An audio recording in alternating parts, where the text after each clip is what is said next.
Yes, hello Bacho. As I said in my previous session that I'll be starting with introduction. Now I'll start with introduction. Introduction that is roadmap to India. Even जब मैं accounting standards का भी lecture शुरू करता हूँ तो मैं हमेशा बताता हूँ एक एप्लीकेशन और framework of accounting standards in India. ये मैंने इंटर में भी बताया था. But now I am not talking about accounting standard, I am talking about Indians. मैं बात कर रहा हूँ इंडियस की.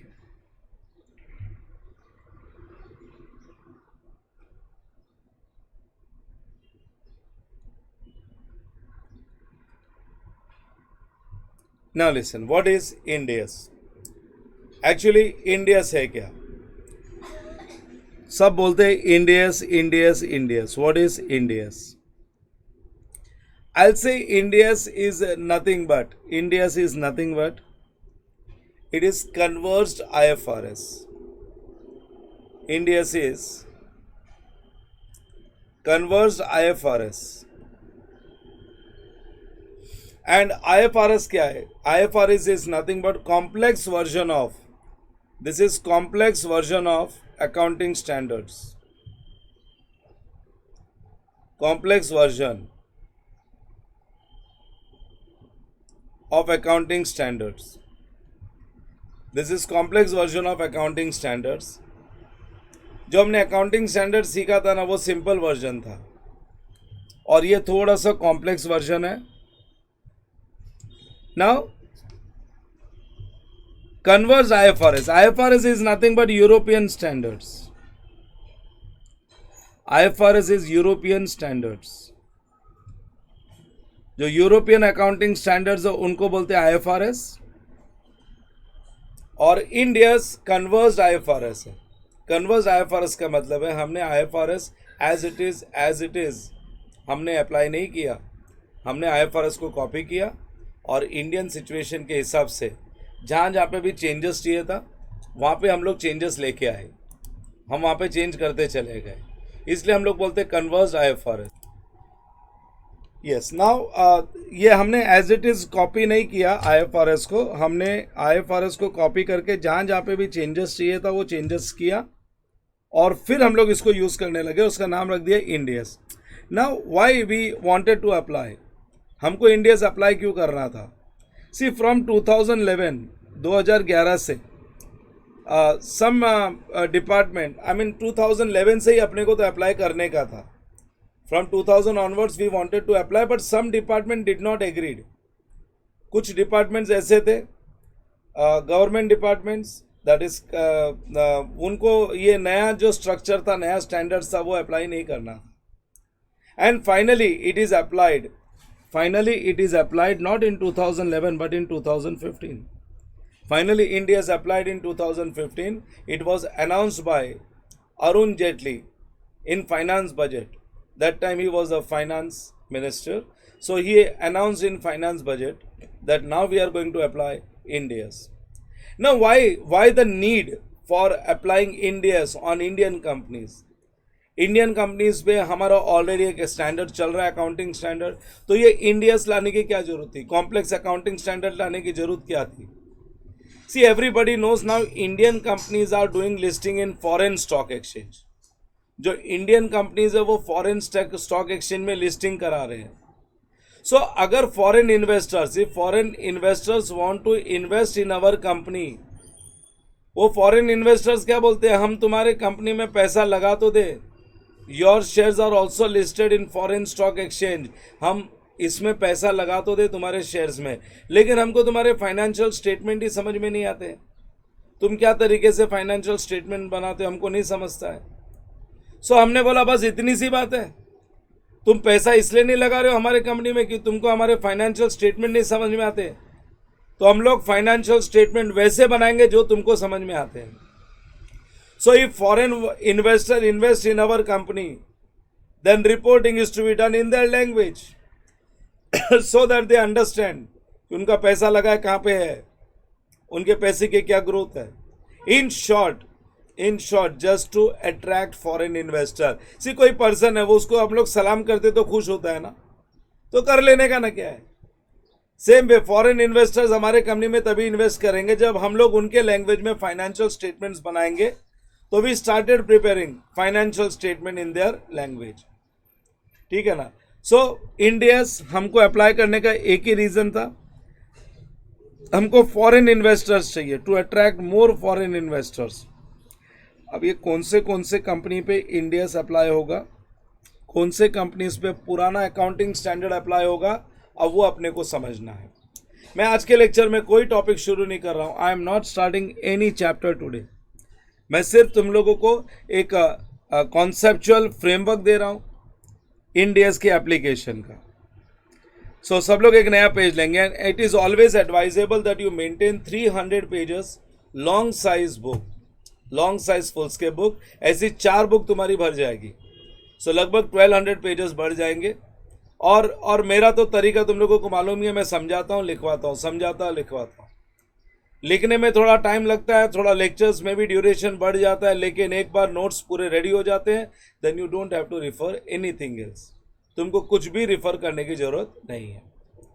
चलो हम लोग आ जाते हैं अपने फर्स्ट इंट्रोडक्शन पे। सब लोग एक नया पेज लेंगे, no matter right hand side left hand side, जो भी पेज लेना ले लो। नॉर्मली मैं आमने सामने का पेज बोलता हूँ, वो जब मैं टॉपिक शुरू करता हूँ तभी। You can start with any of the page, it is always preferable to start from the left hand side page. लिखोगे this is your paper 1,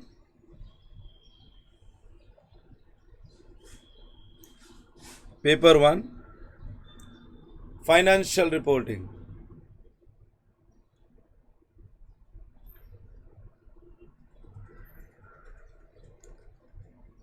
paper 1 financial reporting. On the red line, give the heading financial reporting. अभी बहुत सारा ये भी चल रहा है कि सर कुछ चेंजेस आने वाला है सब्जेक्ट में, कुछ चेंजेस होंगे, इंस्टीट्यूट कुछ नए सब्जेक्ट्स ला रही है, कुछ पुराने निकाल रही है। अरे एफआर में कोई चेंजेस नहीं है, एफआर में सिर्फ एक पैटर्न चेंज हो सकता है। अगर न्यू कोर्स एप्लीकेबल हो गया तुम लोगों को तो 30 मार्क्स का एमसीक्यूज आएगा, तो मेरे को मेरे कोर्स के साथ में तुमको एमसीक्यूज भी करवाना पड़ेगा और कुछ नहीं। बाकी एफआर में there is no change, FR में ज़्यादा अमेंडमेंट्स भी नहीं आते हैं। So even though I have said कि कौन से बैच वालों को ये लेक्चर अटेंड करना चाहिए, बट कोई आगे के बैच वाला भी अटेंड करता है तो बहुत मेजर चेंज कुछ नहीं आता है। कुछ चेंजेस आता है तो मैं वो इनकॉर्पोरेट कर देता हूँ मेरे लेक्चर्स में, उसका तुमको वीडियो मिल जाता है। चलो पेपर 1 फाइनेंशियल रिपोर्टिंग लिखोगे conceptual framework, right, conceptual framework.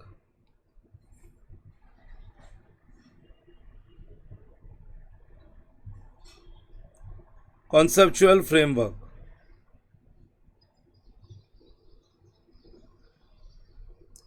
Conceptual framework,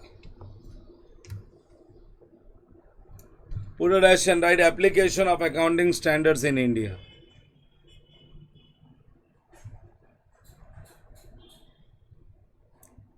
Application of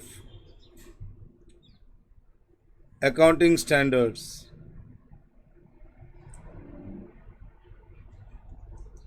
in India. Application of accounting standards in India.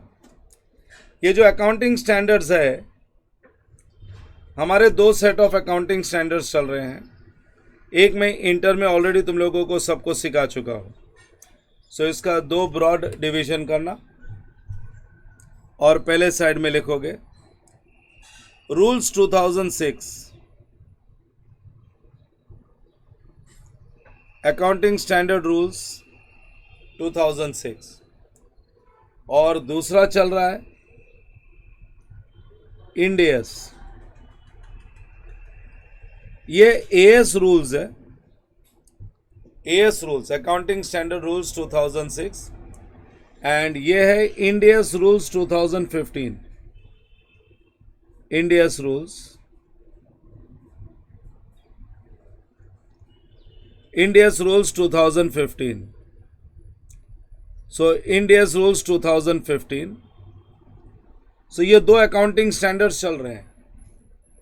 अच्छा, पहले बात करते हैं रूल्स 2006 की, जो हम लोग सीए इंटर में ऑलरेडी करके आए हैं।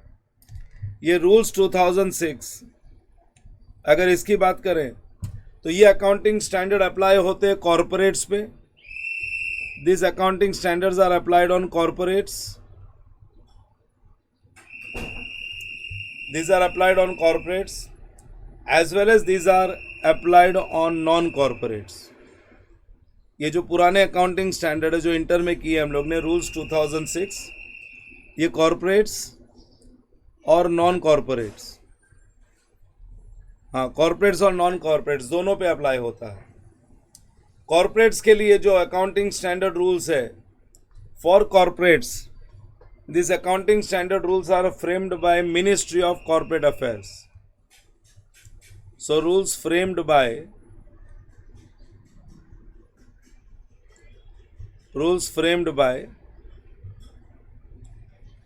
MCA, that is Ministry of Corporate Affairs. और नॉन कॉर्पोरेट्स के लिए rules are framed by ICAI. Rules framed bye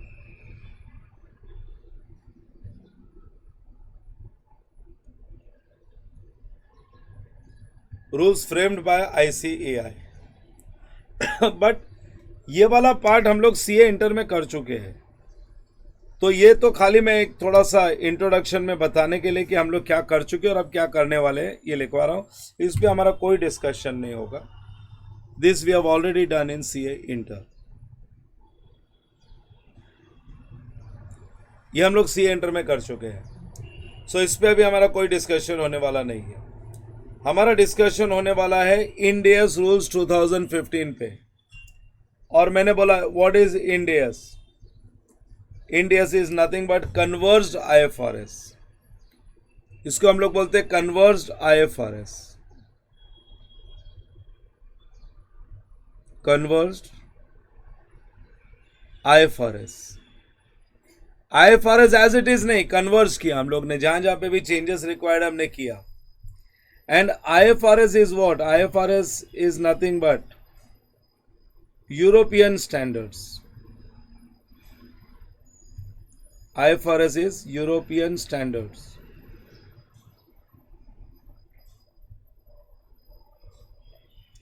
हाँ, यूरोपियन स्टैंडर्ड्स. जैसे रूल्स, और मैं बोल सकता हूं इसको complex version of accounting standard. This is bit complex. This is complex version. Complex version of accounting standards. हाँ, एक चीज ध्यान में रखना, वो जो रूल्स 2006 है वो that is applicable on corporates as well as non corporates. वो कॉर्पोरेट्स पे भी एप्लीकेबल है, नॉन कॉर्पोरेट्स पे भी एप्लीकेबल है. But India's rules, these are applicable only on corporates. मैंने क्या बताया था, हमारे कंपनीज फॉरेन स्टॉक एक्सचेंज में लिस्ट होते हैं, तो लिस्टिंग कोई प्रोप्राइटरशिप या पार्टनरशिप कंपनी की नहीं हो सकती है. जो लिस्टिंग होती है वो कॉर्पोरेट्स, लिमिटेड कंपनीज की होती है. और लिमिटेड कंपनीज को ही अपने फाइनेंशियल स्टेटमेंट वैसे बनाने जो फॉरेन इन्वेस्टर को समझे. So this is applicable only and only on corporates. Non corporates पे इंडियस एप्लीकेबल नहीं है. Non corporate entities will not apply Indians. Individuals, partnership, trust, cooperative societies, इनके लिए इंडियस नहीं है. Indians is only on corporates. So Indians किस किस पे लगता है? इंडियस कॉर्पोरेट्स पे है, लेकिन कौन से कॉर्पोरेट्स पे? सो उसके लिए I am doing the division. Indians is applicable on,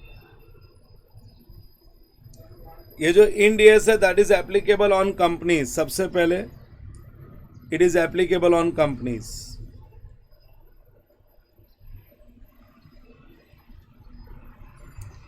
Then India's is applicable on NBFCs, non-banking financial corporations.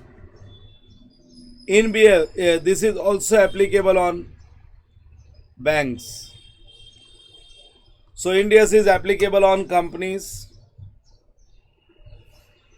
on non-banking financial institutions, banks, and the last one is insurance companies.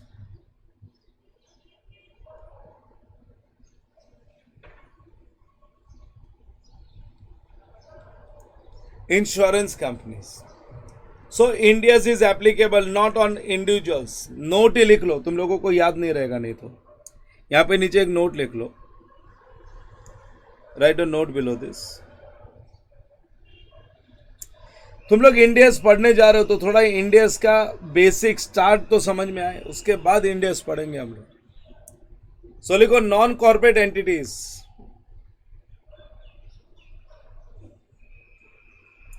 Non corporate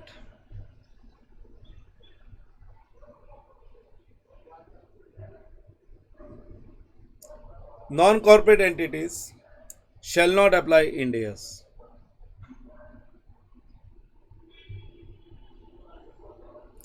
Non-corporate entities shall not apply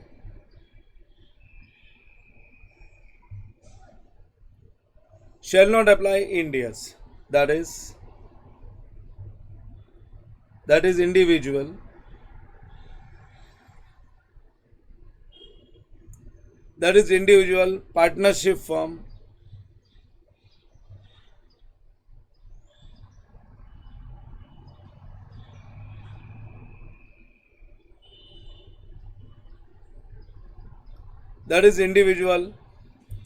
partnership firm, trust,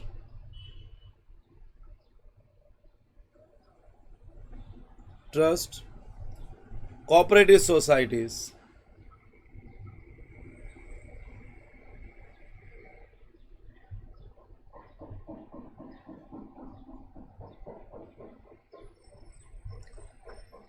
will not apply Ind AS.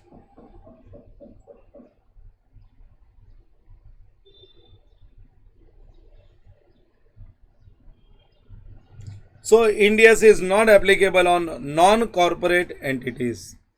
Non-corporate entities के लिए Ind AS is not applicable. ठीक है ना. हाँ, regarding Ind AS applicability of companies, तो सबसे पहले मैं बताता हूँ ये जो कंपनीज पे Ind AS है इसका डिस्कशन करते हैं. फिर मैं NBFC का डिस्कशन करूंगा, बैंक और इंश्योरेंस कंपनीज का. जो कंपनीज पे Ind AS एप्लीकेबल हुआ ना, वो अलग अलग फेसेस में हुआ. सबसे पहले फेज 1. अरे फेज 1 2015 में आया. 2015 जरा लिख लो, हेडिंग दे दो, Ind AS ऑन कंपनीज. अब ये चारों के बारे में हम लोग डिस्कशन करेंगे. वी विल डिस्कस ऑल 4 कि इन पे Ind AS कैसे कैसे एप्लीकेबल हुआ. लिख दो. Number one application of Ind AS on companies.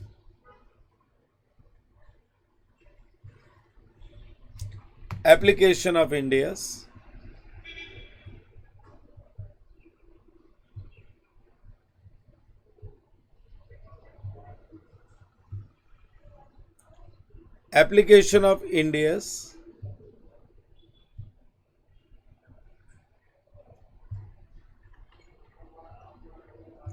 On companies. Application of Ind AS on companies ये अलग अलग फेजेस में है ना अप्लाई हुआ है. फेज 1, फेज 2, फेज 3, 3 अलग अलग फेजेस में एप्लीकेबल हुआ है. सबसे पहले phase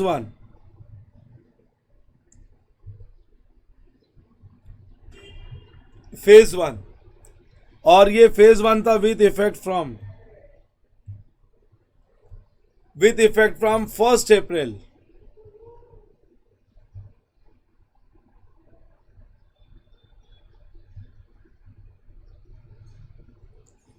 phase 1 with effect from 1 April 2015. 1 April 2015 इसको अर्ली एडॉप्शन भी बोलते थे. This was also known as early adoption. लिखते जाना साथ साथ में. This is also known as early adoption. When I say 2015 का मतलब है ईयर हो गया 2015-16. सो 2015-16 1 अप्रैल 2015 से फेज 1 का एप्लीकेशन शुरू हुआ और यहाँ पे फेज 1 में वॉलेंट्री अडॉप्शन बोला, गवर्नमेंट के तरफ से बोला वॉलेंट्री अडॉप्शन। जिन कंपनीज को इंडियस से अकाउंटिंग करनी है वो वॉलेंटरली इंडियस फॉलो कर सकते हैं। लेकिन जब भी वॉलेंटरीली बोले ना तो कोई भी काम नहीं करेगा। मैं तुम लोगों को बोलूं, कुछ होमवर्क दूं और मैं तुम्हारे पे डाल दूं कि अगर तुमको टाइम हो, मन हो तो कर लेना, तो ना तो तुम्हारे किसी के पास टाइम रहेगा, ना किसी का मन करेगा होमवर्क करने का। सो ये वॉलेंट्री अडॉप्शन उन्होंने 1 अप्रैल 2015 से शुरू किया, लेकिन ये किसी ने भी अप्लाई नहीं किया। कोई भी कंपनी ने इंडियस के हिसाब से अपनी अकाउंटिंग नहीं की। तो फिर फेज 2 लाना पड़ा विद इफेक्ट फ्रॉम 1 अप्रैल 2016, और वहां पे वॉलेंट्री अडॉप्शन नहीं था, मैंडेटरी अडॉप्शन था। मैंडेटरी अडॉप्शन, सरकार का डंडा पड़ता है, अगर कोई काम अपने आप से नहीं करते तो सरकार करवा के लेती है।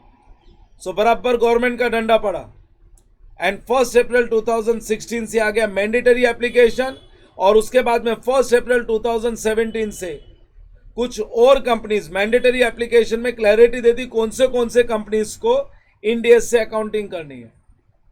और फिर फेज 3 में थोड़ी कंपनीज को और बढ़ा दिया जो इंडियस से अकाउंटिंग करेंगे। सो 2015 में phase 1 voluntary adoption, none of the companies they have done their accounting by following India's. So 2016 mandatory application, but ये भी बताया किस किस को अप्लाई हो रहा है, कौन से कंपनीज को कंपल्सरीली मैंडेटरीली इंडियस से अकाउंटिंग करनी है। और फेज 3 1 अप्रैल 2017 में वो मैंडेटरी एप्लीकेशन में कुछ कंपनीज को और इंक्लूड कर दिया कि ये कंपनीज को भी इंडियस से अकाउंटिंग करनी है। ऐसे 3 फेज में इंडियस की एप्लीकेशन हुई कंपनीज पे। सो पहला फेज 1 1 अप्रैल 2015 अर्ली अडॉप्शन। अरे व्हेन आई से 2015 का मतलब है 2015-16 की जो अकाउंटिंग होगी वो तो इंडिया से होगी। लेकिन तुमको मालूम है ना, फाइनेंशियल स्टेटमेंट में कंपैरेटिव्स भी दिया जाता है पिछले साल का, सारे के सारे ऑडिट करते ऑफिस जाते हैं। तो जब तुम फाइनेंशियल स्टेटमेंट देखते हो तो उसमें current year plus previous year का कंपैरेटिव्स भी तो होता है। तो अगर 2015 और 16 की अकाउंटिंग अगर इंडिया से होगी तो उसका कंपैरेटिव एएस से थोड़ी होगा। अगर 2015 और 16 पूरा साल 1 अप्रैल 15 से लेके 31 मार्च 16 तक अगर अकाउंटिंग इंडिया से हो रही है तो इसका जो कंपैरेटिव्स बनेगा 2014-15 का वो भी इंडिया से ही बनेगा। तो अपने को कंपैरेटिव्स को भी बदलना पड़ेगा। तो यहाँ पे लिखो as per the rules, as per the rules. ये पहला फेज 1 का डिस्कशन हो रहा है, अंडरलाइन करो इसको and write below this as per the rules, as per the rules, voluntary adoption,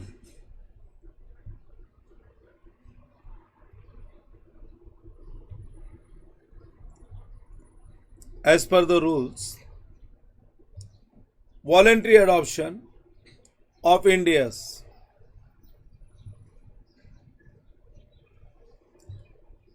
voluntary adoption of India's made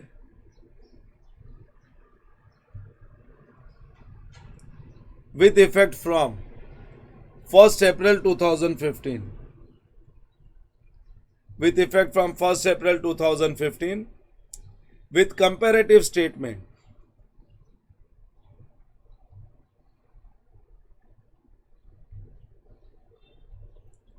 with comparative statement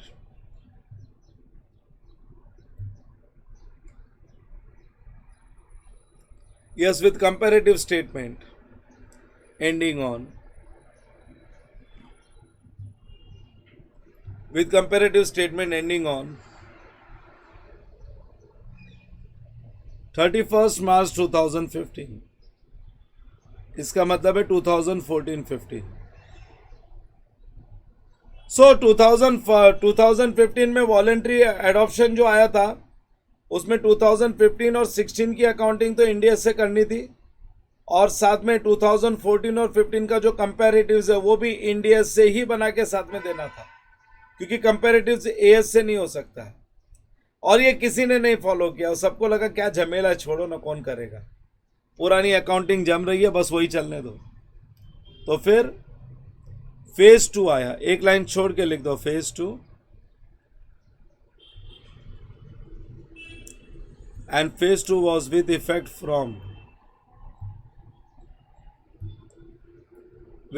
from first April 2016। ये हम लोग application of Ind AS on companies की बात कर रहे हैं, और अब ये वॉलेंट्री अडॉप्शन नहीं है, ये मैंडेटरी अडॉप्शन है। मैंने बोला ना सरकार का डंडा पड़ा, this is mandatory.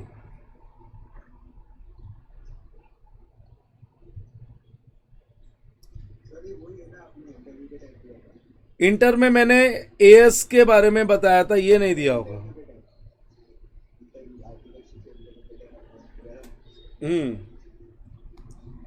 Now mandatory adoption, mandatory adoption with comparatives, comparatives तो देना ही पड़ता हमेशा।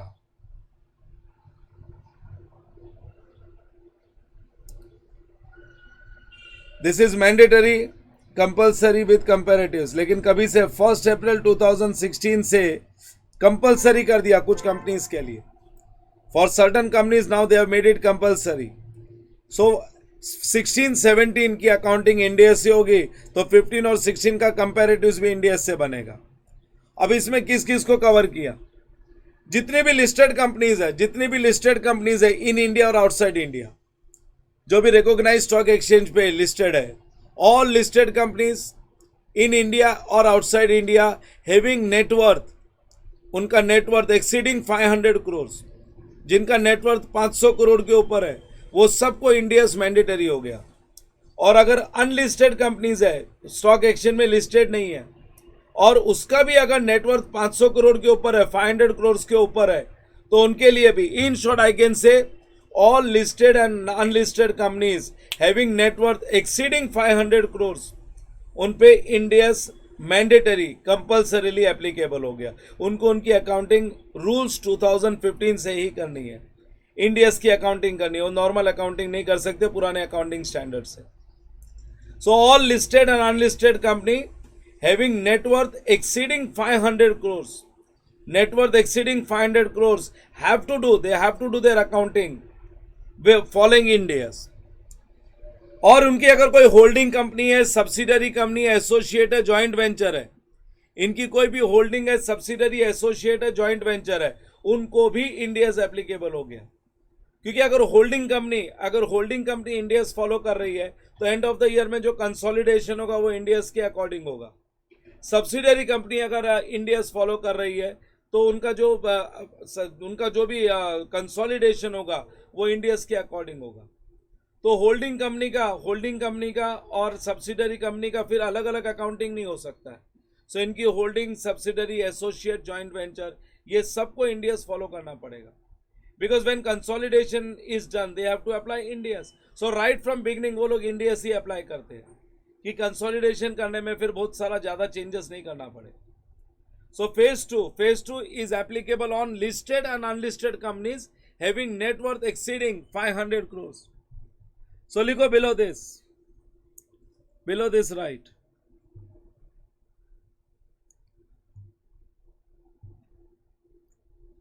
Listed companies in India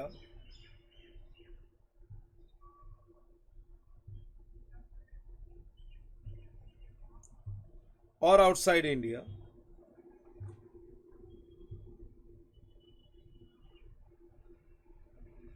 listed companies in India or outside India having net worth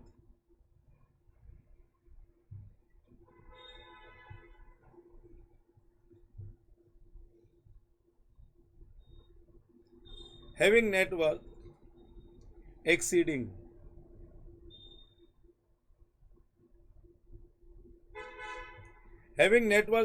rupees 500 crores.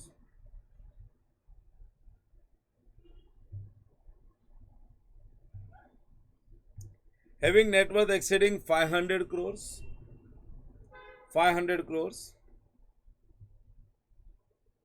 unlisted companies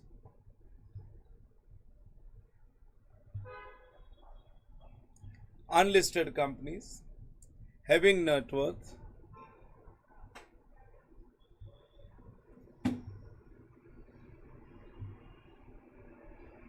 having net worth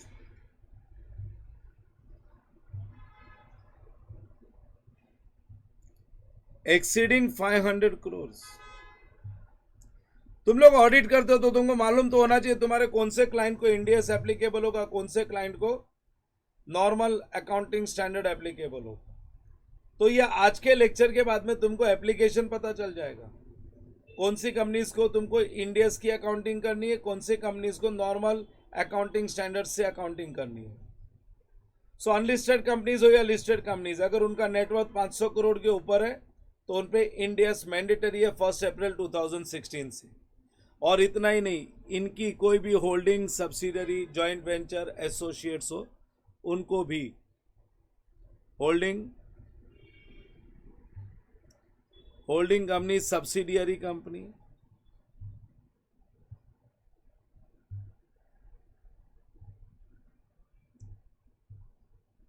joint ventures,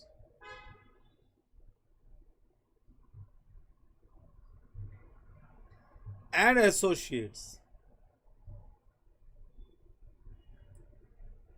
holding company वो होता है जो more than 50% कोई दूसरे कंपनी का शेयर्स खरीदता है. जैसे तुम मोर देन 50% शेयर्स परचेज कर लेते हो, तुम कंट्रोल करने लगते हो, और जो कंट्रोल करता है उसको बोलते हैं होल्डिंग, जो कंट्रोल होता है उसको बोलते हैं सब्सिडियरी. एसोसिएट्स का मतलब होता है तुम्हारी शेयर होल्डिंग कोई भी कंपनी में अगर 20% से 50% तक है, 50% के आगे तो कंट्रोल आ जाएगा. अगर मोर देन 20% अप टू 50% अगर शेयर होल्डिंग है तो हम लोग वो कंपनी को बोलते हैं that company is our associate. और वहाँ पे हमारा कंट्रोल नहीं होता, हमारा सिग्निफिकेंट इन्फ्लुएंस होता है. हम लोग का सिग्निफिकेंट इन्फ्लुएंस होता है, we say that we have significant influence in that company. और जॉइंट वेंचर का मतलब होता है दो लिमिटेड कंपनीज मिलके एक इकोनॉमिक एक्टिविटी साथ में करते हैं, और वो इकोनॉमिक एक्टिविटी कंप्लीट करने के लिए वो एक नई कंपनी बनाते हैं. जैसे ही वो इकोनॉमिक एक्टिविटी खत्म होती है वो कंपनी को लिक्विडेट कर देते हैं. सो वो लोग जॉइंटली कंट्रोल करते हैं न्यू कंपनी को, that is joint venture. So holding company, subsidiary company, joint venture and associates of about companies, of about companies. ये ऊपर जो कंपनीज है इनका कोई भी जॉइंट वेंचर है, एसोसिएट है, होल्डिंग है और सब्सिडियरी है.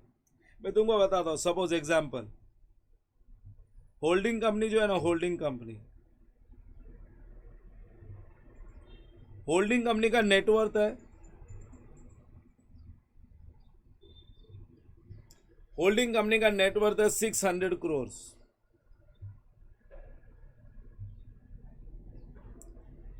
तो 500 करोड़ के ऊपर है तो होल्डिंग कंपनी पे तो इंडियस एप्लीकेबल है. Do you agree with this?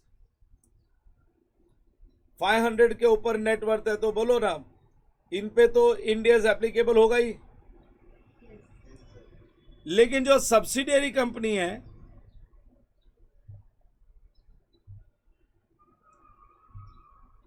इनकी जो सब्सिडियरी कंपनी है उसका नेटवर्थ है खाली 200 crore.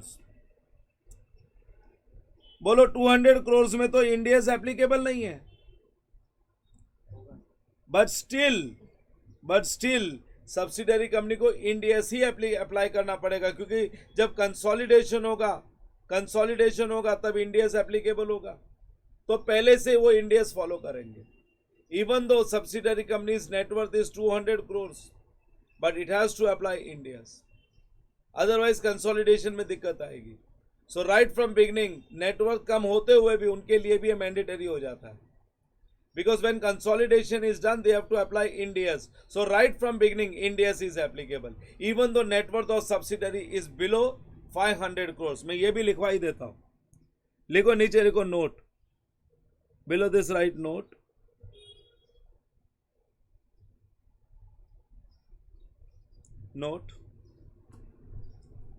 When consolidation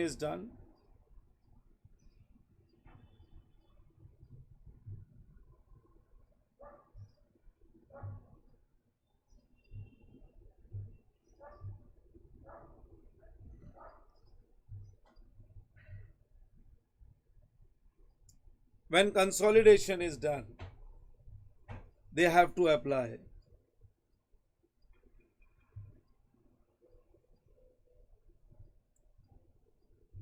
when consolidation is done, they have to apply.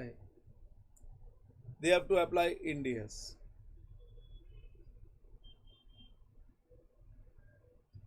So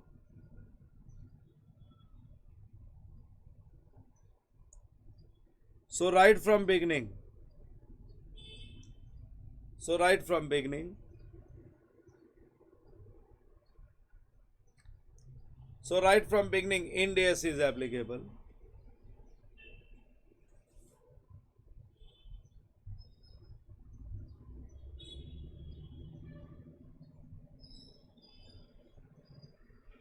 So right from beginning, Ind AS is applicable, even though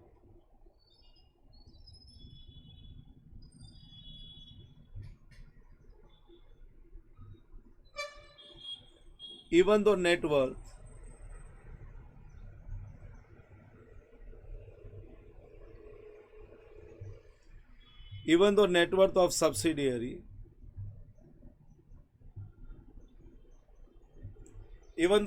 of subsidiary is below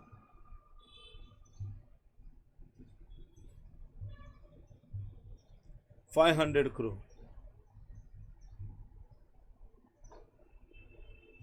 Even though net worth of subsidiary company is below 500 crores.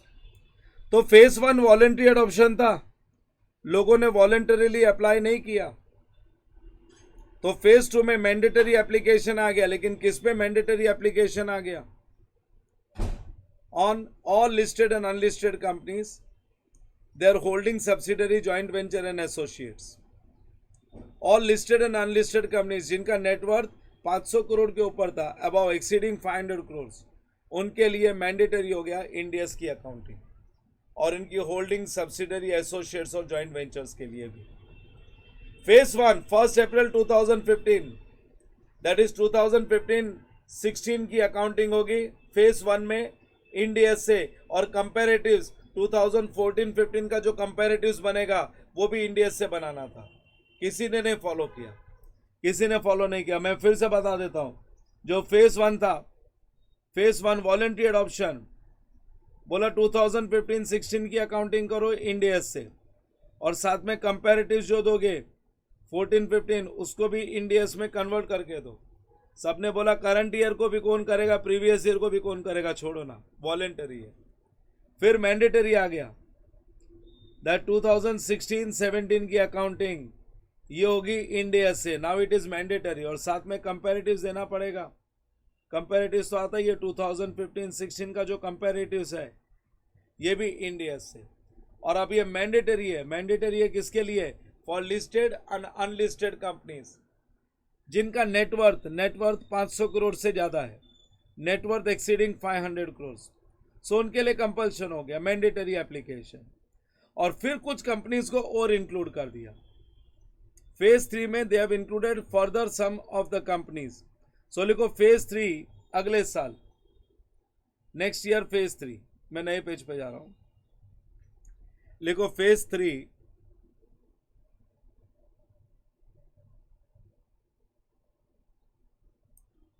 हाँ, ये phase 3 applicable हुआ with effect from 1 April 2017.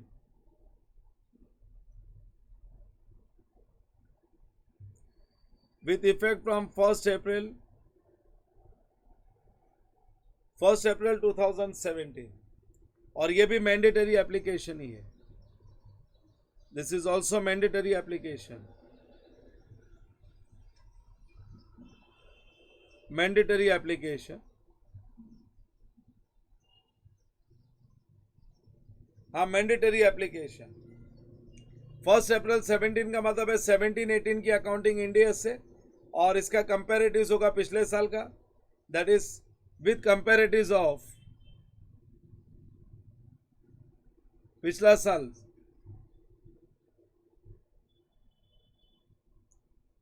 With comparatives of 2016-17, with comparatives of 2016-17. सो 17-18 की accounting Ind AS से, और comparatives भी Ind AS से देना पड़ेगा. कंपैरेटिव्स तो देना ही पड़ता है फाइनेंशियल स्टेटमेंट में. लेकिन क्या ये मैंडेटरी एप्लीकेशन में कुछ कंपनीज को और इंक्लूड कर दिया। पहले क्या बोला था, all listed and unlisted companies जिनका नेटवर्थ अबाउ 500 करोड़ है उन्हीं को इंडियस। इसका मतलब है वो लिस्टेड कंपनीज और वो अनलिस्टेड कंपनीज जिनका नेटवर्थ 500 करोड़ तक है, उससे ऊपर नहीं, 500 करोड़ तक है, उन पे पुराने अकाउंटिंग स्टैंडर्ड चलेंगे। लेकिन अब क्या बोला है फेज 3 में, अबाउ 500 करोड़ वाले पे तो इंडियस है ही, बिलो 500 करोड़ वाले जितने भी अनलिस्टेड जितने भी लिस्टेड कंपनीज है उन पे भी Indians. In short all listed companies जिनका नेटवर्थ 500 करोड़ से कम हो या ज्यादा हो, सारे लिस्टेड कंपनीज पे इंडियस। वो 500 करोड़ वाला लिमिट ही हटा दिया उन्होंने। सो अभी जितने भी लिस्टेड कंपनीज है वो कोई भी पुराने अकाउंटिंग स्टैंडर्ड के हिसाब से अकाउंटिंग नहीं कर सकते। सारे लिस्टेड कंपनीज को इंडियस की ही अकाउंटिंग करनी है। So all listed companies in India और outside India, Indian stock exchange पे लिस्टेड हो या इंडियन कंपनी कोई फॉरेन स्टॉक एक्सचेंज पे लिस्टेड हो, जिनका नेटवर्थ अप टू 500 करोड़ को भी इंक्लूड कर लिया। अरे अबाउ 500 करोड़ तो फेज 2 में कवर हो चुके थे। सो यहां पे लिखेंगे हम लोग, इन शॉर्ट अब से सारे के सारे लिस्टेड कंपनीज पे इंडियस ही एप्लीकेबल है। सो लिखो all listed companies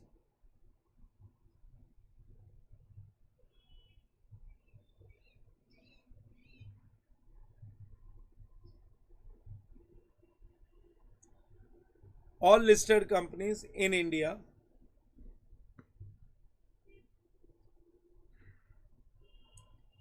all listed companies in India or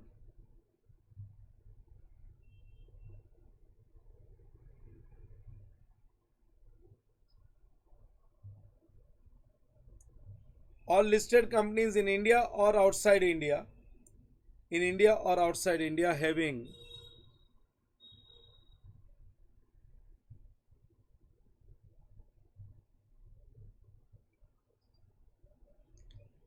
net worth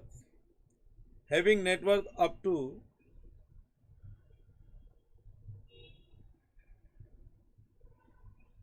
₹500 crore. So above 500 crore तो हम लोग पहले ही कवर कर चुके थे। Other than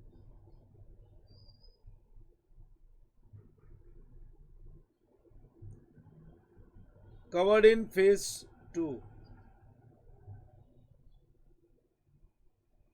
other than covered in phase 2। अरे सीधी सीधी बात करूं, सीधा बोलो ना, ऑल लिस्टेड कंपनीज, लिमिट हटा दो, अबव 500 बिलो 500 सारी लिस्टेड कंपनीज पे Indians.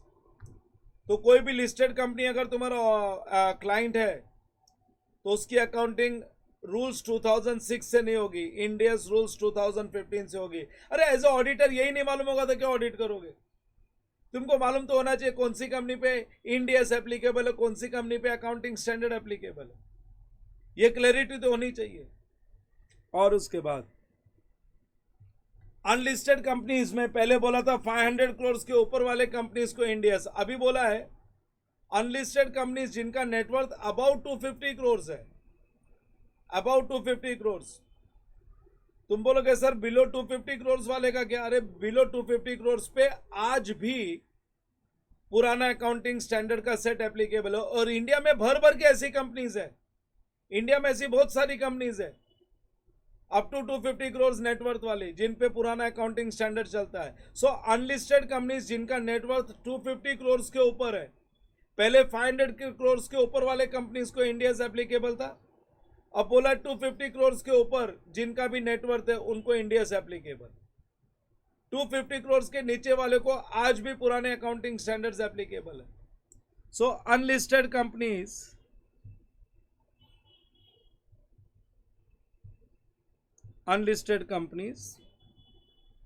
having net worth, unlisted companies having net worth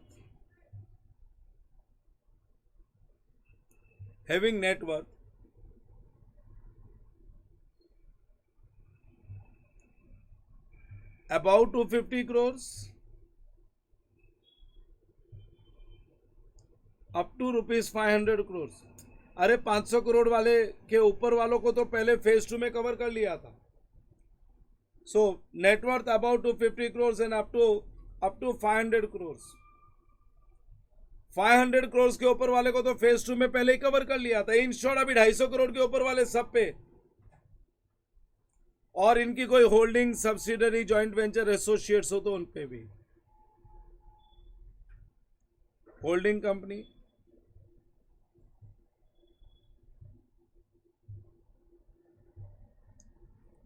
subsidiary company, joint venture and associates.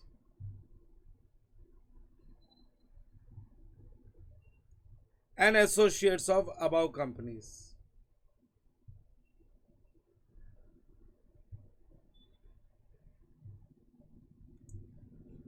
So holding companies, subsidiary companies, joint venture and associates of above companies, इन पे भी end S applicable है.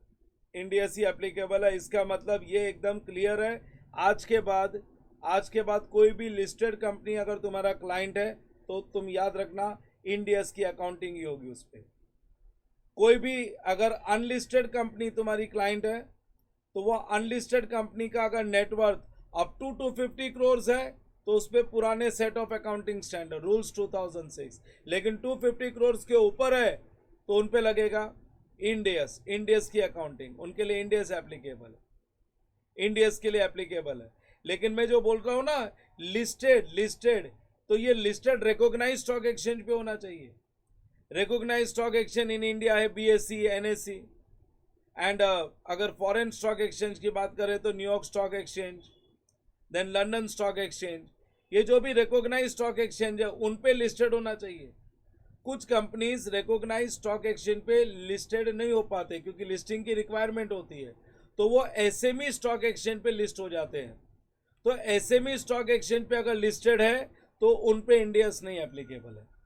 मैं जब listed company की बात करता हूं तो रिकॉग्नाइज्ड स्टॉक एक्सचेंज की बात कर रहा हूं, not on SME stock exchange. So यहां पे मैं फर्दर क्लैरिटी तुमको दे ही देता हूं. तुम बोलोगे सर कहीं पे भी लिस्टेड है तो इंड एस नहीं, कहीं पे भी लिस्टेड है तो इंड एस नहीं अप्लाई होएगा. मैं कहीं पे भी लिस्टेड के लिए इंड एस की बात नहीं करता हूं. नीचे लिखो note,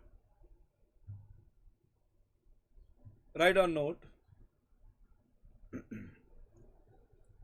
note number 1.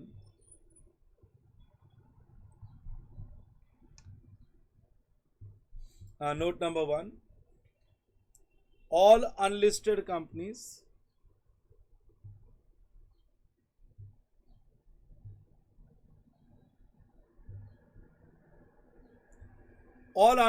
companies whose net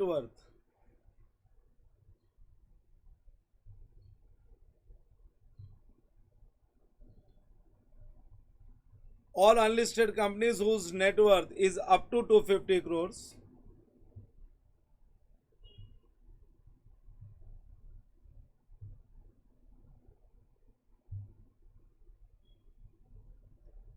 all unlisted companies whose net worth is up to 250 crores shall apply up to 250 crores shall apply rules, accounting standard rules 2006. इसलिए तो पुराना अकाउंटिंग स्टैंडर्ड हम सीखते हैं, ये जाने वाला नहीं है. और इंडिया में ऐसे बहुत सारी कंपनीज है जिन पे रूल्स 2006 अप्लाई होता है. Note number 2. मैं जो बात कर रहा हूं लिस्टेड की, मैं रिकॉग्नाइज स्टॉक एक्सचेंज की बात कर रहा हूं. अगर एसएमई स्टॉक एक्सचेंज पे तुम्हारे शेयर्स लिस्टेड है तो उनके लिए इंड एस नहीं है. सो if any company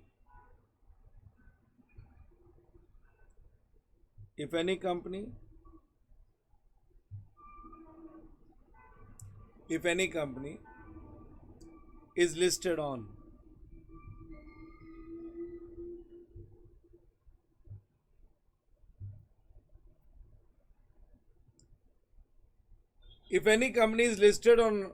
on SME stock exchange,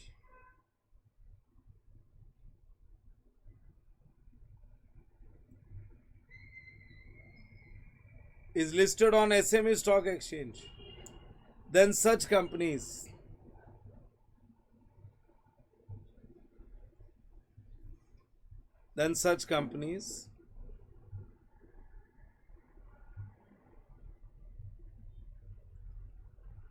shall not apply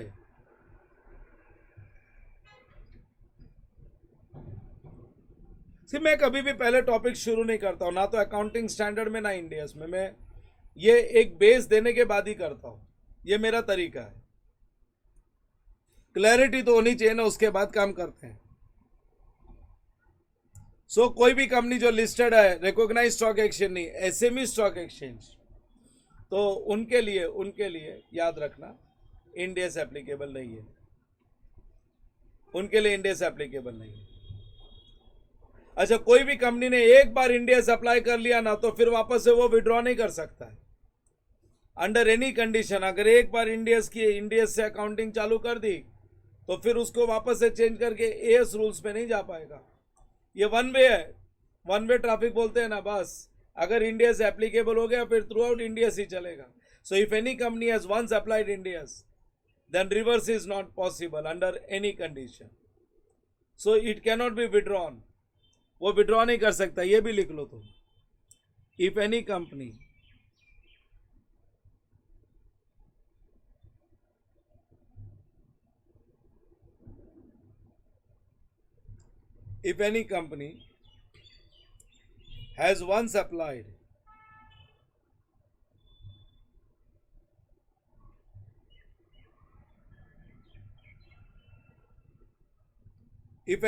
has once applied Indias,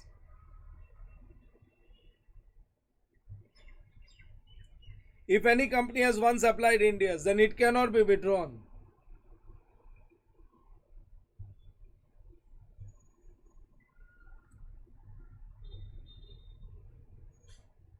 Then it cannot be withdrawn.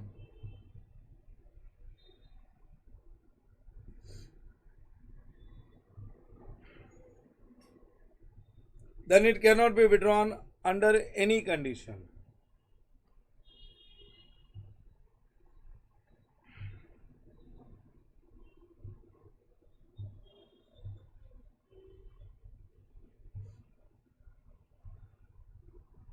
It cannot be withdrawn under any condition. एक और पॉइंट की clarity दे देता हूं।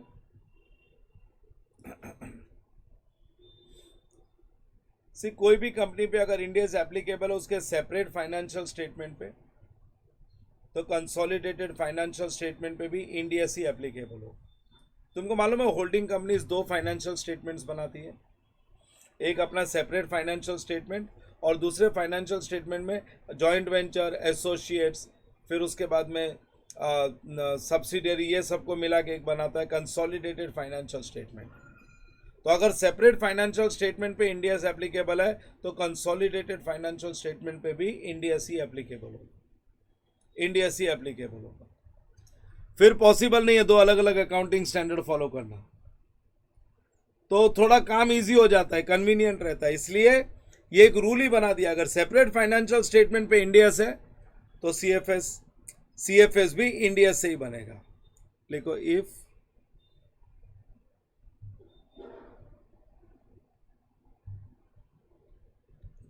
if Indias is applicable,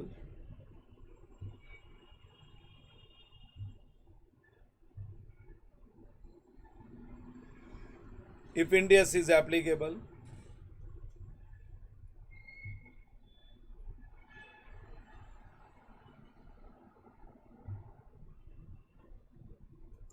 if Indias is applicable on any company on its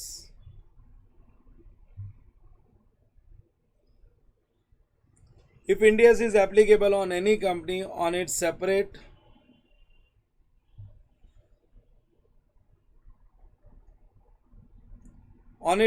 financial statements,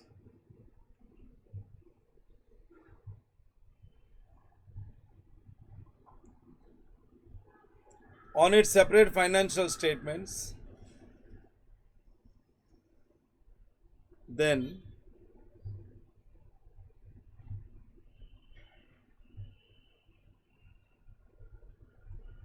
Then consolidated financial statements.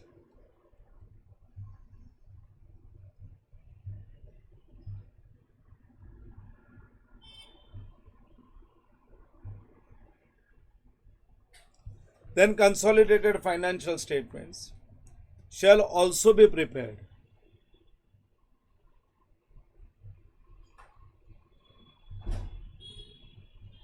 Consolidated financial statements shall also be prepared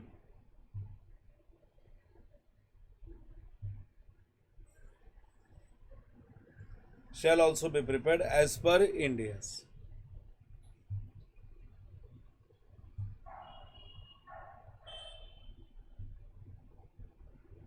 ये लो, यहाँ पे मैंने application of accounting standard on companies complete किया. Companies पे accounting standard applicable first time हुआ था 1 April 2015 को. वो वॉलेंट्री था, लेकिन वो वॉलेंट्री एप्लीकेशन था, किसी ने भी अप्लाई नहीं किया. तो फिर आ गया 1 अप्रैल 2016 को mandatory application on all listed and unlisted companies having net worth above 250 crore. लेकिन फिर 2017 1 अप्रैल 2017 में मैंडेटरी एप्लीकेशन में लिस्टेड कंपनीज अबाउ 500 करोड़ ही नहीं, बिलो 500 करोड़ को भी इंक्लूड कर दिया. सो सारे लिस्टेड कंपनीज पे इंडिया एप्लीकेबल हो गया. और अनलिस्टेड कंपनीज के कैटेगरी में जो अनलिस्टेड कंपनीज अभी भी अप टू 250 करोड़ है, उन पे अकाउंटिंग स्टैंडर्ड्स एप्लीकेबल है. सो उनका नेटवर्थ अगर 250 करोड़ एक्सीड करता है तो उन पे इंडिया इज एप्लीकेबल. और एक बार अगर इंडियाज अप्लाई कर लिया, एक बार अगर इंडियाज एप्लीकेबल हो गया, तो फिर वो विड्रॉ नहीं कर सकते. और ये लिस्टेड कंपनीज कहाँ पे लिस्ट होनी चाहिए? रिकॉग्नाइज स्टॉक एक्सचेंज पे. एसएमई स्टॉक एक्सचेंज पे लिस्टेड है तो उनके लिए इंडियास नहीं है. और अगर सेपरेट फाइनेंशियल स्टेटमेंट पे इंडियास है तो कंसोलिडेटेड फाइनेंशियल स्टेटमेंट पे भी इंडियास ही एप्लीकेबल होगा. सो मैंने ऑन कंपनीज का काम कंप्लीट किया. सो मेरा पहला पार्ट हो गया. इंट्रोडक्शन में मेरा सबसे पहला काम हो गया इंडियाज एप्लीकेबल ऑन कंपनीज. अब बात करेंगे Ind AS applicable on NBFCs, non banking financial corporation. See सब लोग ने सी इंटर में किया हुआ. एनबीएफसी एनबीएफसी बैंक्स के तरह ही होते हैं, लेकिन वो बैंक्स नहीं होते. वो saving account, current account open नहीं कर सकते, एटीएम सेंटर ओपन नहीं कर सकते. हाँ, वो लोन देने का काम कर सकते हैं, डिपॉजिट एक्सेप्ट करते हैं, और इनकी फॉर्मेलिटीज कम होती है ना, तो इसलिए लोग इनसे डील करते हैं. इंडिया में तो एनबीएफसी काफ़ी पॉपुलर है. Muthoot finance, Muthoot gold finance होता है, ये सब एनबीएफसी तो और क्या है, ये बहुत इजीली फाइनेंस हो जाता है. बैंक्स के केस में बहुत फॉर्मेलिटीज इन्वॉल्व होती है, इनमें फॉर्मेलिटीज कम होती है. सो लिखो application of India's, write down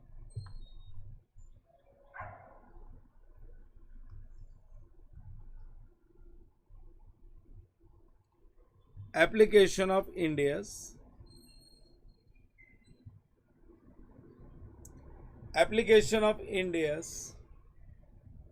on NBFC, application of India's on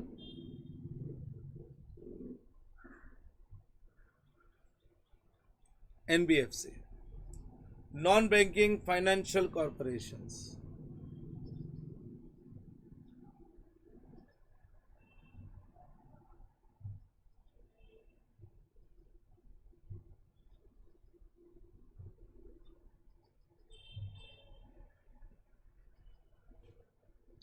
non banking financial corporation. थोड़ा सा लिख लो उनके बारे में ब्रीफ इंट्रोडक्शन. भले तुमने इंटर में किया होगा, और मेरा तरीका तो यही रहता है कि I always do everything from scratch.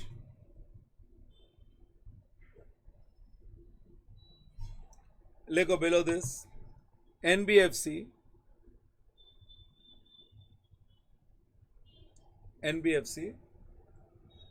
हाँ, NBFC work like banks. Actually वो बैंक की तरह काम करते हैं, लेकिन वो बैंक नहीं होते.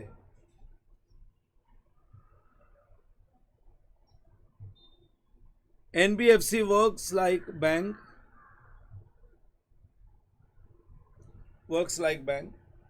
but they are not banks.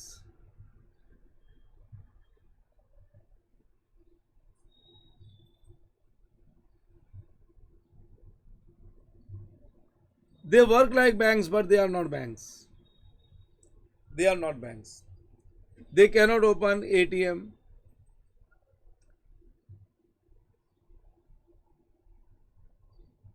Saving account, current account ये सब ओपन नहीं कर सकते.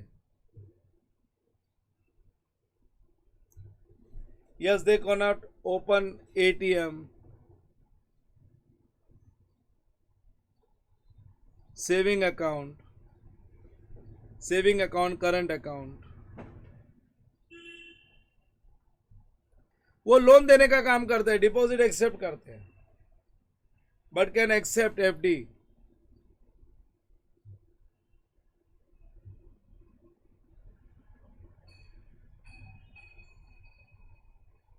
हाँ, but can accept FD and give loan.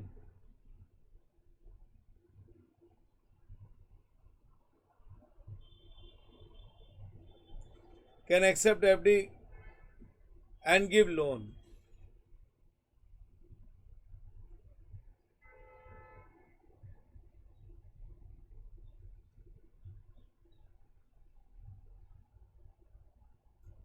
Give loan with less formalities as compared to banks.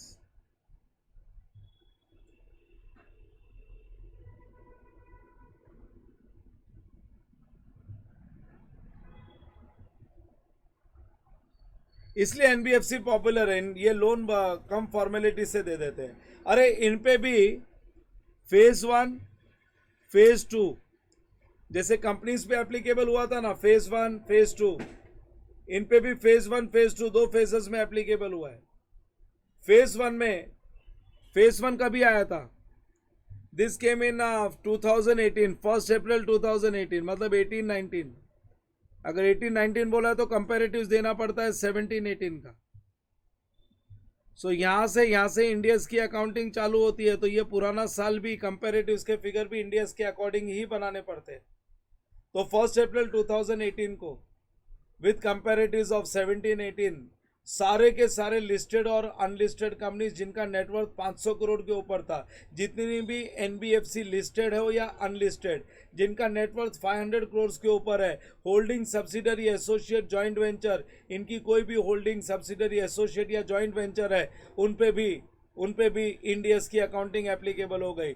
1 April 2018 को बोला listed unlisted companies, listed unlisted NBFC companies जिनका net worth 500 crore के ऊपर है या इनकी होल्डिंग सब्सिडरी, जॉइंट वेंचर या एसोसिएट्स, उनको भी सबको इंडिया से अप्लाई करना पड़ेगा. और फिर उसके बाद में आया फेज 2, दैट इज 1 अप्रैल 2019. 19 का मतलब हो गया 19-20 वाला तो पहला साल, और कंपेरेटिव हो गया 18-19. यहाँ पे उन्होंने क्या किया, वो 500 करोड़ वाली लिमिट लिस्टेड से हटा दी.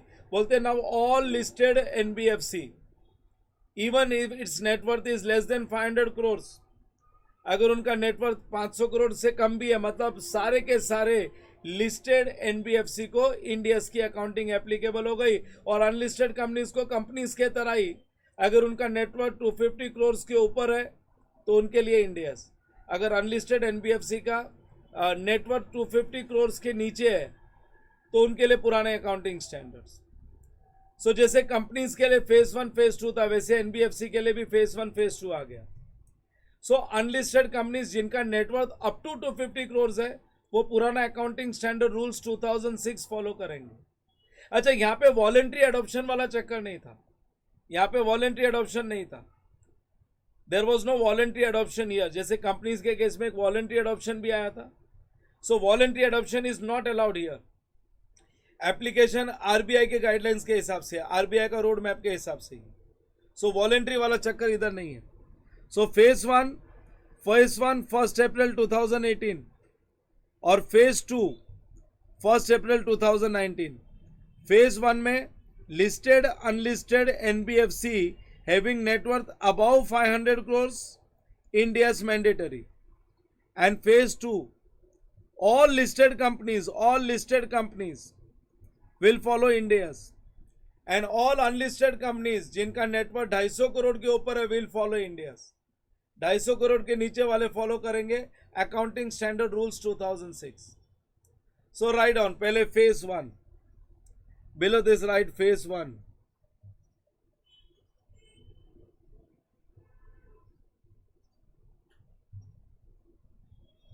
phase 1 with effect from phase 1 with effect from 1st April 2018. When I say 1st April 2018 का मतलब है ईयर 1819 और इसका कंपेरेटिव्स भी देना पड़ेगा विथ कंपेरेटिव्स भी इंडियाज अकॉर्डिंग ही देना पड़ेगा विथ कंपेरेटिव्स होता है 2017-18 अंडरलाइन करो और लिख दो all listed and unlisted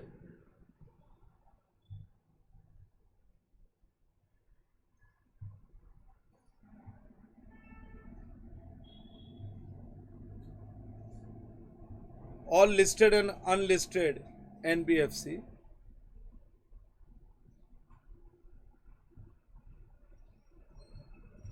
all listed and unlisted NBFC even if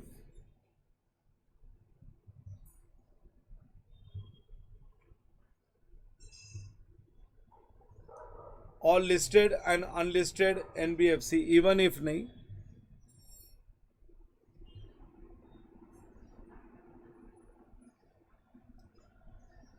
all listed and unlisted NBFC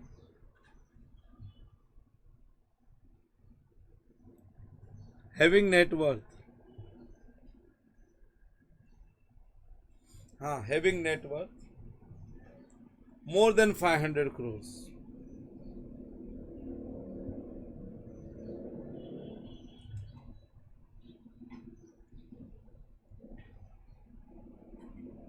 bullet डाल दो इसको having net worth more than 500 crores and holding company subsidiary company joint venture and associates of above company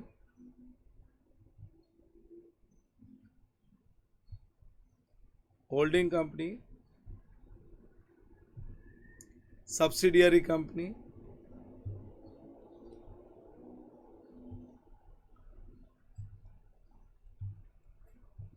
joint venture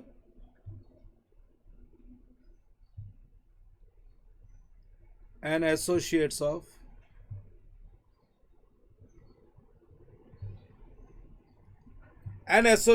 above companies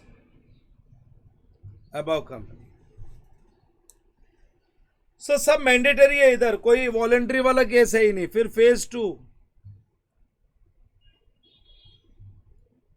2 में सारे listed NBFC को cover कर लिया और unlisted NBFC जिनका नेटवर्थ 500 करोड़ नहीं अभी 250 करोड़ से शुरू कर दिया विथ इफेक्ट फ्रॉम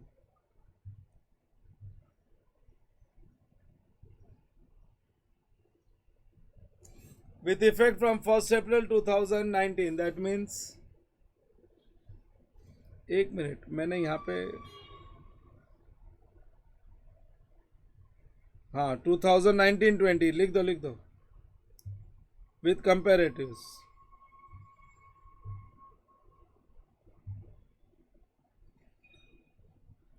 कंपेरेटिव्स एक साल पहले का होता है 2018-19 मतलब अगर 1st April 19 से इंडियस एप्लीकेबल है तो झमेला वो साल का ही नहीं है अरे कंपेरेटिव्स को भी इंडियस के अकॉर्डिंग कन्वर्ट करना पड़ेगा तो पिछला साल भी इंडियस की अकाउंटिंग ही अप्लाई हो गई है इनडायरेक्ट अगर मैं बोलूं इनडायरेक्टली क्योंकि जो कंपेरेटिव्स है वो इंडियस के अकॉर्डिंग बनाने हैं तो अपने को पिछले साल से अप्लाई करना पड़ेगा सो जब एप्लीकेशन करंट ईयर में होता है तो कंपेरेटिव्स भी बदलते हैं तो phase 2 with effect from 1st April 19 साथ में कंपेरेटिव्स देना पड़ता है 18 पिछले साल का 18-19 का इसमें सारे लिस्टेड कंपनीज को कवर कर लिया और अनलिस्टेड कंपनीज में भी लिमिट 250 से कर the all listed companies all listed NBFC all listed NBFC all listed NBFC even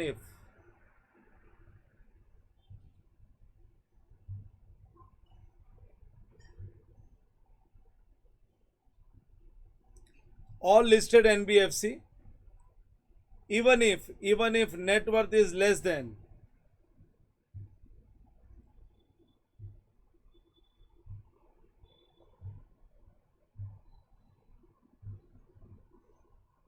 all listed NBFC, even if net worth is less than or up to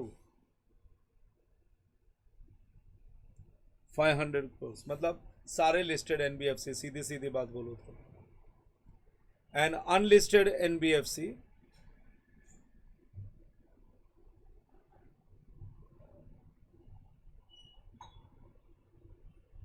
unlisted NBFC having net worth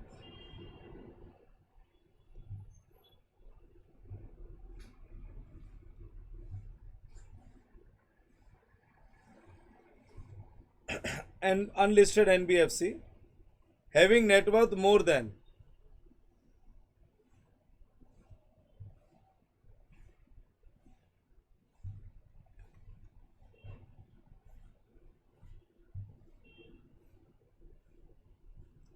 having net worth more than 250 crores and up to 500 crores.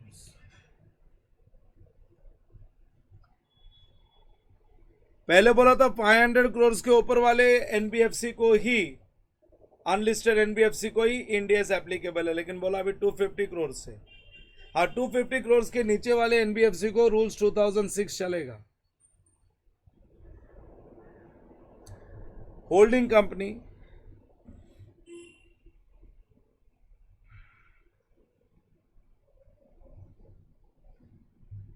subsidiary company,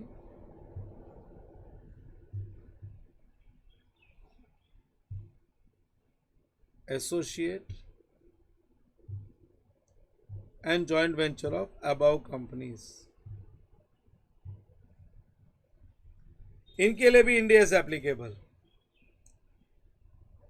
clarity के लिए बोलूं तो unlisted companies जिनका net worth 250 crore तक है, up to 250 crore है, उनके लिए अभी भी पुराने अकाउंटिंग स्टैंडर्ड्स चलेंगे. सो नीचे लिखो note number 1.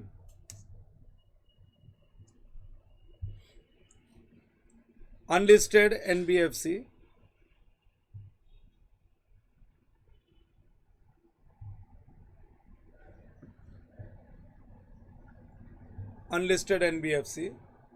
having net worth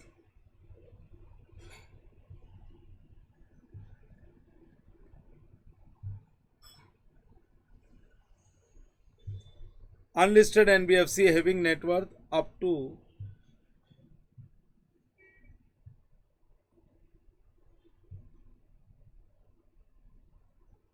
250 crores.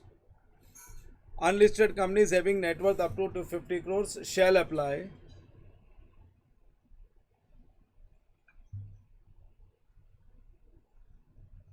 shall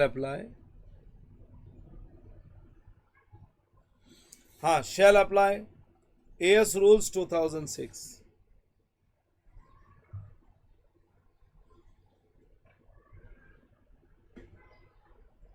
AS rules 2006 and amendment rules, इसमें AS rules में कुछ amendment भी आया था 2016 में.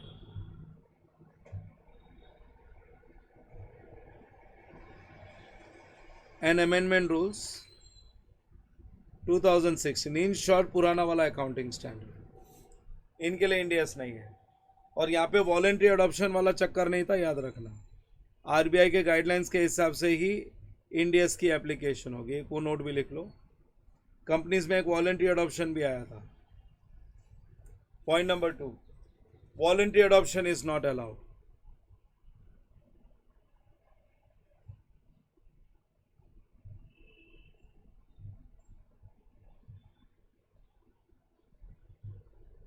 Voluntary adoption is not allowed.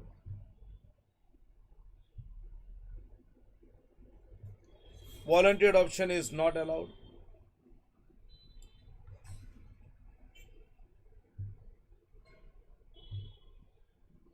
It can be said, voluntary adoption is not allowed. It can be said that application can be made. It can be said that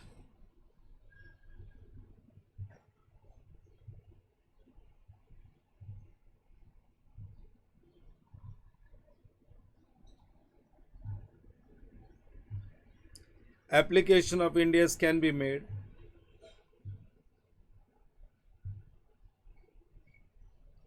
only as per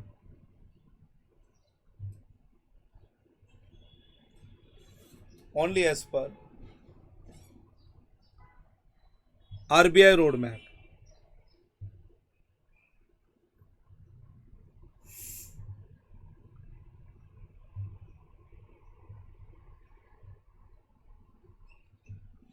क्योंकि banking companies है ना, Reserve Bank of India is the regulatory authority, can be made only as per RBI road map.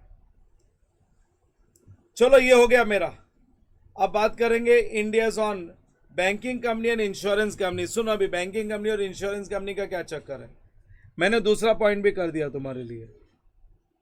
हम लोग application of India's की बात कर रहे थे. कंपनीज का फेज 1, फेज 2, फेज 3 समझा दिया.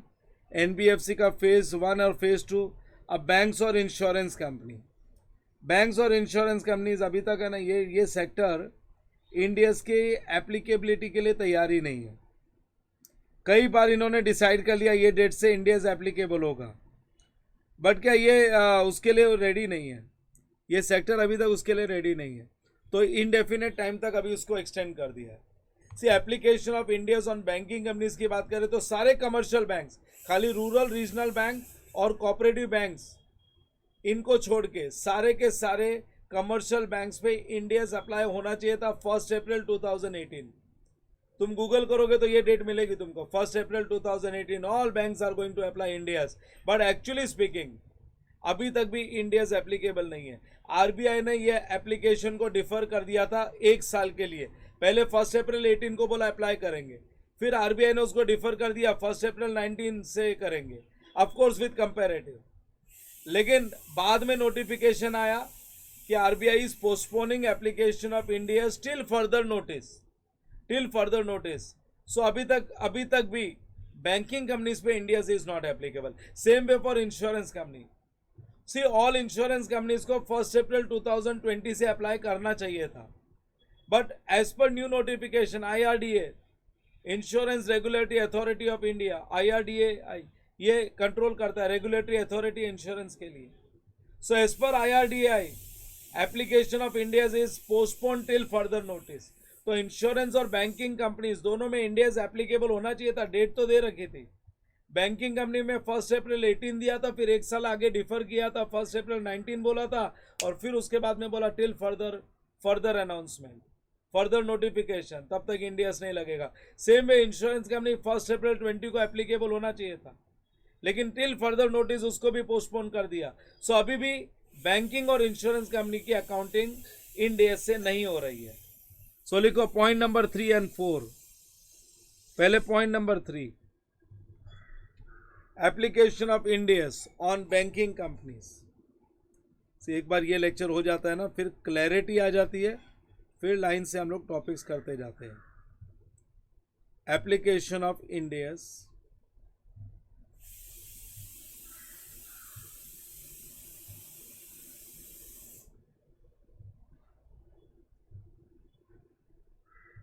on banking companies.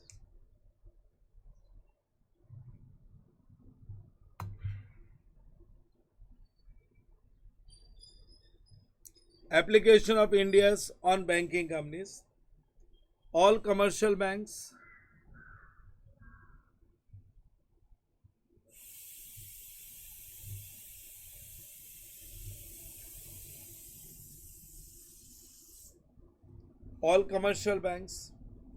except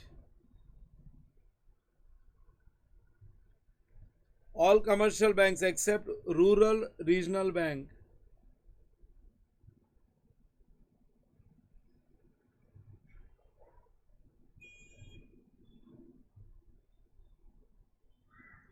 all commercial banks except rural regional banks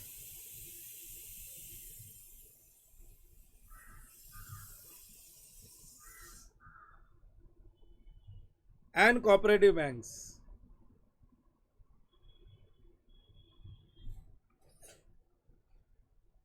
except rural regional bank and cooperative banks were bound to apply.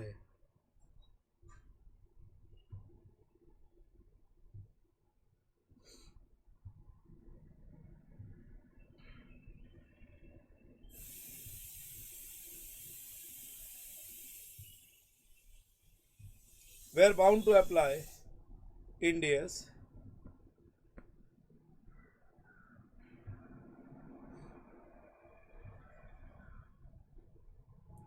from 1st April 2018. However,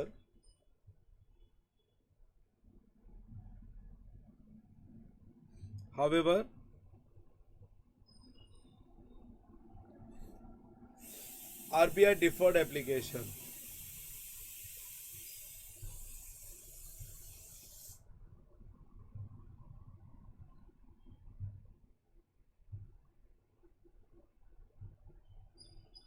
However, RBI deferred application of Ind AS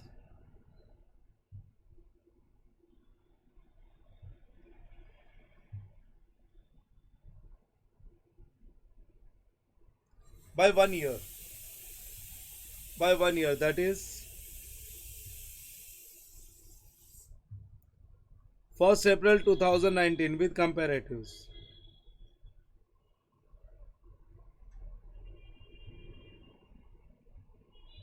लेकिन 1 अप्रैल 2019 को भी end S applicable नहीं हुआ. फिर उन्होंने एक notification एक announcement कर दिया कि it is postpone till further announcement. Application is postpone till further announcement. As per new notification,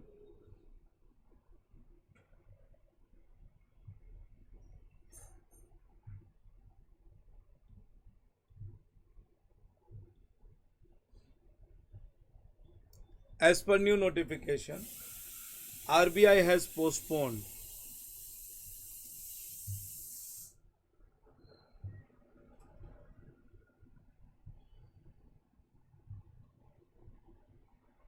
as per new notification, RBI has postponed application of India's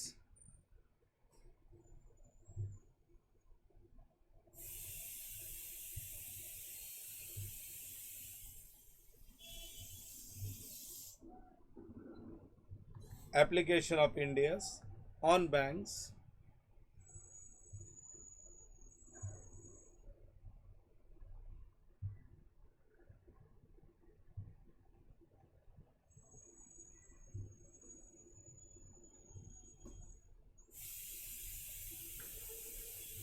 till further notice. सो अभी indefinite period तक आगे कर दिया है. अरे इतना easy नहीं है बैंक्स में. एक्चुअली करने को कर सकते हैं, बैंक की तैयारी नहीं है. ये दो सेक्टर की तैयारी नहीं है अभी तक. करना नहीं चाहते, बाकी करना कोई डिफिकल्ट थोड़ी है. Application of Ind AS on insurance companies.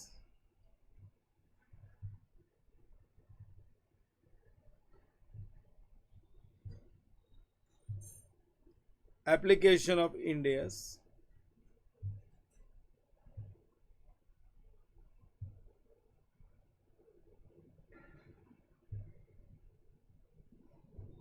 on insurance companies. 1 April 2020 से अप्लाई तो होना चाहिए था, बट अब तो टिल फर्दर नोटिस तक पोस्टपोन कर दिया है. So all insurance companies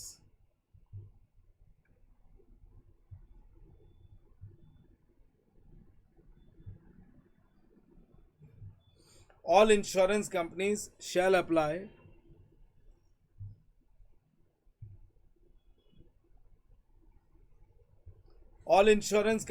apply Ind AS.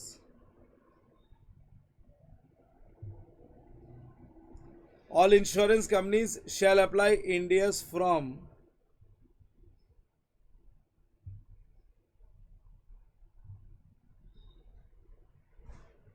1st April 2020, but as per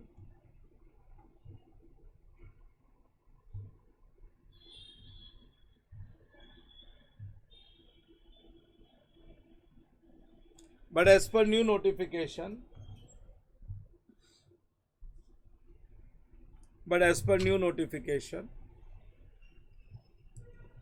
of IRDAI,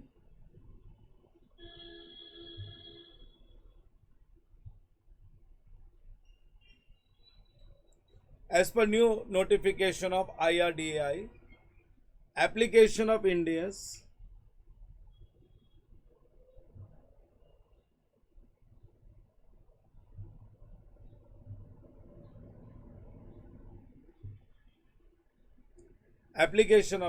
is postponed.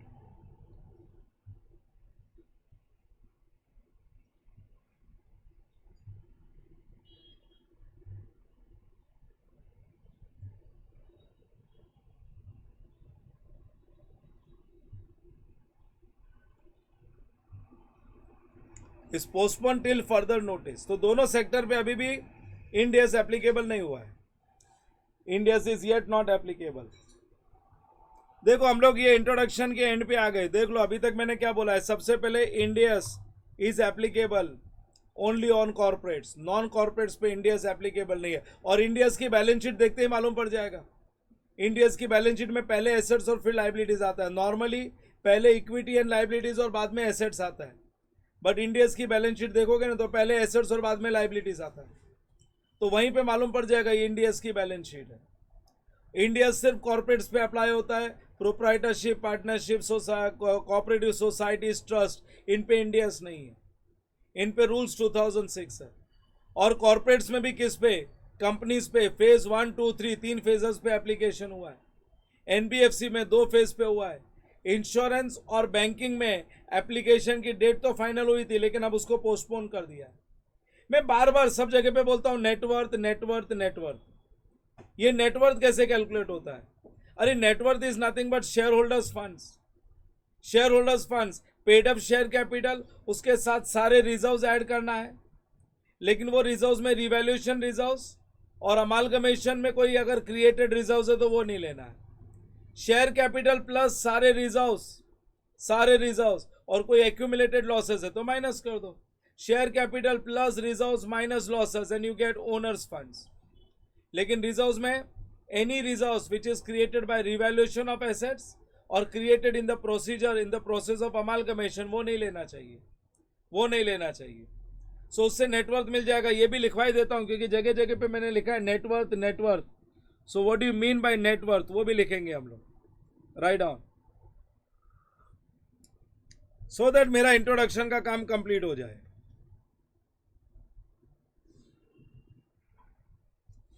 लिखो write down.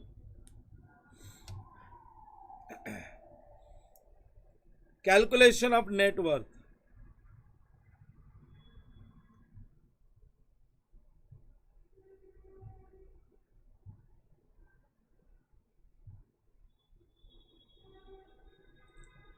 Calculation of net worth. Net worth is nothing but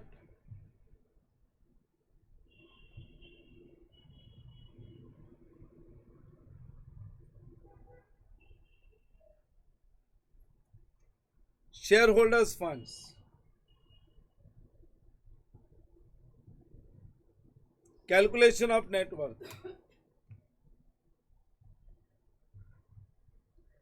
This is as per section 2. ये calculation है as per section 2 and clause 57.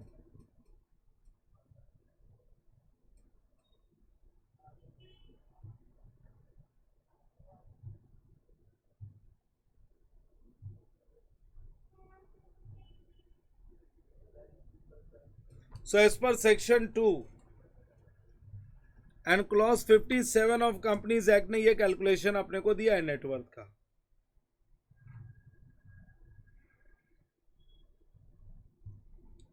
लिखोगे paid up share capital,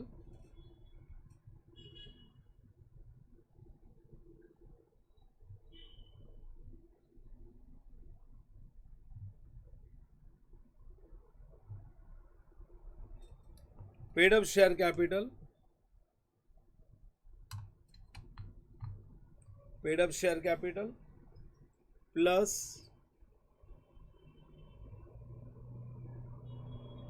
all reserves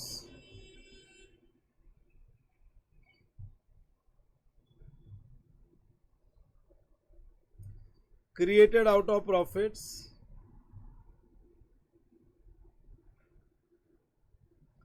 plus all reserves created out of profits, कमाया हुआ profit. इसमें से वो profit नहीं लेना जो अमालगमेशन में क्रिएट हुआ है रिवैल्यूएशन से, वो तो अनरियलाइज प्रॉफिट्स बोलते हैं उसको। सो लिख दो other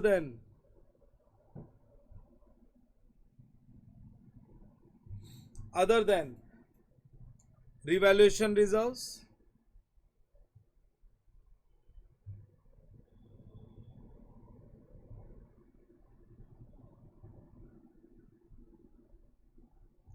other than revaluation reserves and reserves created in amalgamation.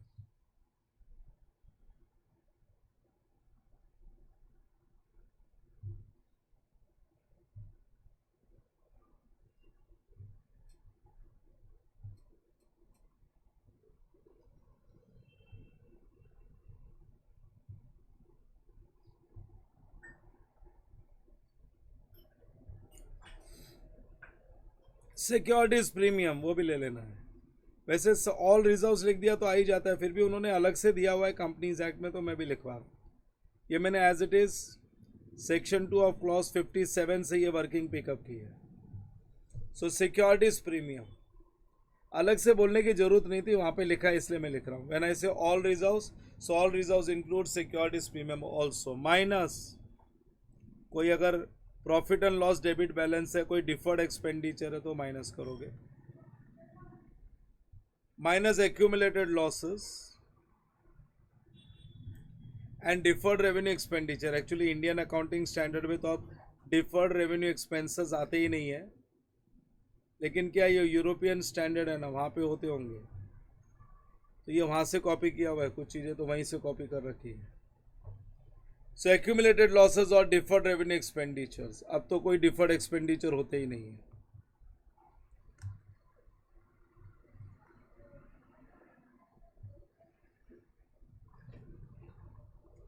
So this will be treated as net worth, ये इसी को नेटवर्थ बोलेंगे। ये 500 करोड़ 250 करोड़ जो बात कर रहा था ना मैं, दिस इज नेटवर्थ।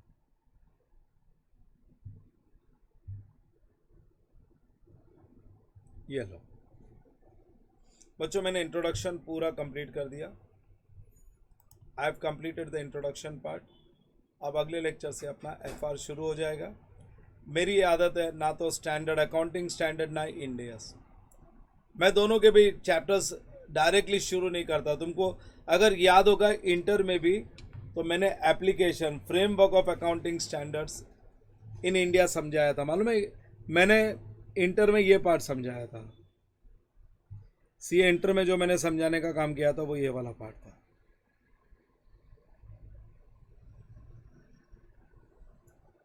ये समझाया था मैंने, और अब तुमको समझा दिया है इसके बारे में। सो इंट्रोडक्शन तो होना ही चाहिए तुमको, फील तो तभी आएगा सब्जेक्ट का। सब्जेक्ट को मैं बहुत सिंप्लीफाई करूंगा मेरे स्टाइल में। मेरा तो तरीका ये चीज़ों को सिंपल करके सिखाना, कितना भी डिफिकल्ट हो जब तुम मेरे नोट से करोगे तो तुमको ऑटोमेटिकली सिंपल लगेगा। साथ साथ में प्रैक्टिस करके परफेक्ट करने का काम तुम्हारा। प्रैक्टिस करना, उसको परफेक्ट करते जाना, ठीक है ना। और तुम्हारे स्टडी मटेरियल सेक्शन में, इनफैक्ट तुम्हारे ऐप में जो लोग रिकॉर्डेड लेक्चर्स रहते हैं उनके पास तो रहता ही है। मैं जो लाइव स्टूडेंट्स होते हैं उनको भी मैं ऐप पे एक्सेस देता हूँ। ऐप में वीडियो सेक्शन में तुमको लेक्चर्स के वीडियो मिलेंगे और स्टडी मटेरियल सेक्शन में तुमको हैंड रिटन नोट्स मिल जाएंगे। और स्टडी मटेरियल सेक्शन में तुमको अपने एफआर की टेक्स्ट बुक भी मिल जाएगी। So wherever you are, तुम्हारा मोबाइल तुम्हारे पास हमेशा रहता है, तो मोबाइल में मेरे वीडियो लेक्चर्स तुम्हारे पास रहेंगे, मोबाइल में तुम्हारे पास अपनी एफआर की टेक्स्ट बुक रहेगी, और प्लस जो हमने नोट्स लिखा है वो रहेगा। सो तुमको कभी भी रिवीजन करना है तुम रिवीजन कर सकते हो, तुम्हारे पास सिर्फ तुम्हारा मोबाइल होना चाहिए। So everything will be there. चलो, that's it, will stop this lecture here. Now next lecture onwards I am starting with investment property. पहला Ind AS investment property. You will enjoy doing each and every lecture of FR. It's very interesting. खाली waste है, वो practice के through इसको control किया जा सकता है। बाकी you will enjoy doing this subject. It's very interesting subject. चलो, that's it, I will stop it here.